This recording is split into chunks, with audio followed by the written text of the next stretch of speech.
ये जो नहीं सीखने की आदत है, वो बहुत नुकसान करती है।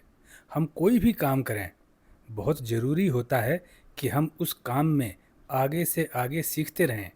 अगर हम ऐसा नहीं करते हैं, तो एक दिन ऐसा आता है, हम अपना बहुत बड़ा नुकसान कर लेते हैं। इसी चीज़ को लेकर के इस वीडियो में एक बहुत सुंदर कहानी है। इसमें हँसी भी आएगी, थोड़ा-सा मज़ाक भी है, लेकिन ये कहानी इस तरह से सिखाएगी कि अगर सीखेंगे नहीं, तो जीवन में अपना बहुत बड़ा नुकसान ज़रूर कर लेंगे। आइए हम अब कहानी सुनते हैं। कहानी शुरू होती है एक लकड़हारे से। वो लकड़हारा जो जंगल में सूखे पेड़ काट-काट करके इकट्ठे करता और फिर जाकर के बाज़ार में बेच देता। लकड़हारा काम तो बहुत मेहनत और ईमानदारी से करता, लेकिन रहता बहुत ही गरीब।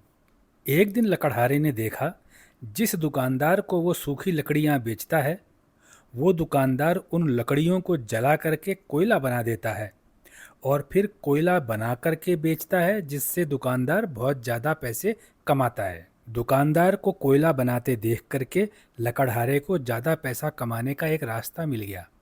अब अगले दिन से ही जंगल से सूखी लकड़ियाँ ला करके उनको जला करके लकड़हारा कोयला बनाने लगा और फिर कोयला बेचने लगा।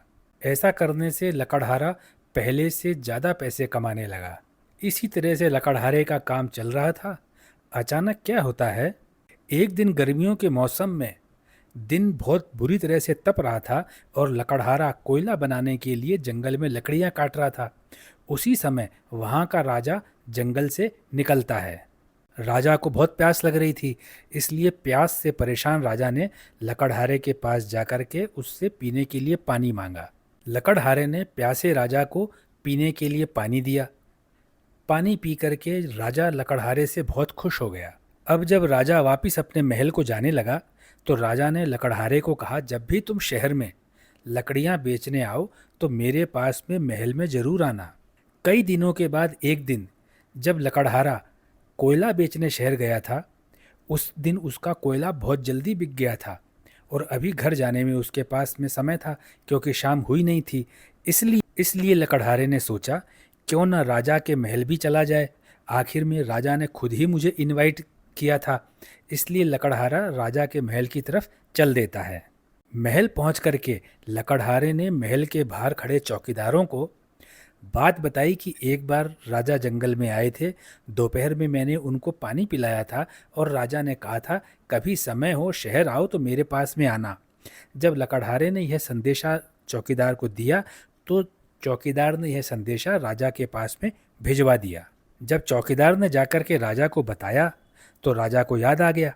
राजा ने लकड़हारा को आया देख करके उस लकड़हारे को अपने पास बुलाया और उसकी फिर खूब खातिरदारी की।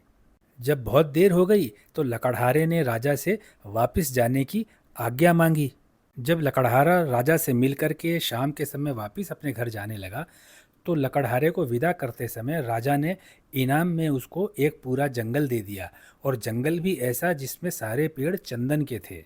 लकड़हारा और उसकी पत्नी इतने बड़े जंगल का मालिक बनकर के बहुत खुश हुए, और अगले दिन से ही लकड़हारा और उसकी पत्नी ने जंगल में जाकर के लकड़ियाँ काटना शुरू कर दिया। यूं तो लकड़हारे को इनाम में चंदन के पेड़ों वाला जंगल मिला था, लेकिन लकड़हारे ने जितना देखा था उतनी ही उसके पास में बुद्धि थी। वो करता क्या, चंदन के पेड़ काटता, उनको जला देता, कोयला बना देता और फिर उस कोयले को ले जा कर के बाजार में बेचता। लेकिन होता ऐसा कि अब उसको इस कोयले के दाम पहले वाले कोयले से भी कम मिलते, क्योंकि चंदन का कोयला किसी काम का तो होता ही नहीं है। सुनने में तो लकड़हारा चंदन के जंगल का मालिक बन गया था, लेकिन अब भी वो वैसा का वैसा ही गरीब था। उसकी लाइफ के अंदर कोई बदलाव नहीं आया था। लकड़हारा सोचता तो ज़रूर था कि जब राजा का इनाम नहीं मिला था, तब भी मैं गरीब था। अब राजा ने इतना बड़ा बाग, इतना बड़ा जंगल मेरे को इनाम में दे दिया, वो भी चंदन का, अब भी मैं गरीब हूँ। इधर लकड़हारा तो अब तक गरीब ही था, लेकिन राजा को तो केवल ये मालूम था कि राजा ने लकड़हारे को चंदन का पूरा जंगल इनाम में दिया है। अब राजा ये सोचता कि लकड़हारा तो अब तक बहुत बड़ा सेठ हो गया होगा, उसके पास में पहले से ज़्यादा साधन हो गए होंगे।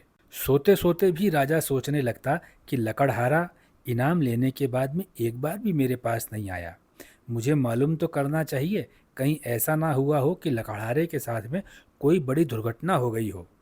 इसलिए राजा ने लकड़हारे का हालचाल लेने के लिए सिपाही भेजे। भेजे हुए सिपाही लकड़हारे से मिलकर के राजा के पास वापिस आए और फिर सिपाहियों ने राजा को बताया कि लकड़हारा सब तरह से सही है, लेकिन वह अभी तक गरीब का गरीब ही है। अब राजा सोचने लगा कि आखिर में ऐसा हो क्या गया। उसको मैंने चंदन के जंगल का मालिक बना दिया, उसके बाद भी वो गरीब का गरीब ही है। आखिर गड़बड़ क्या हो रही है, मुझे चल के देखना चाहिए। इसलिए राजा ने खुद जाकर के लकड़हारे से मुलाकात की।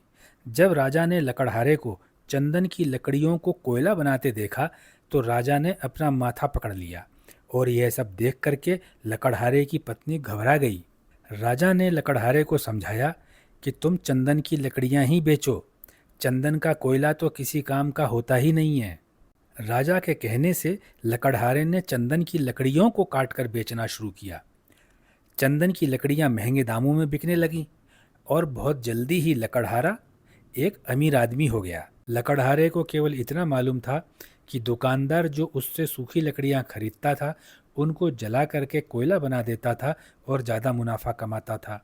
लेकिन लकड़हारे ने जिस काम को वर्षों से किया उसमें आगे से आगे सीखा नहीं। वह अगर शुरू से ही चंदन की लकड़ियों को सीधा काट करके बेचता तो ज़्यादा धन कमाता।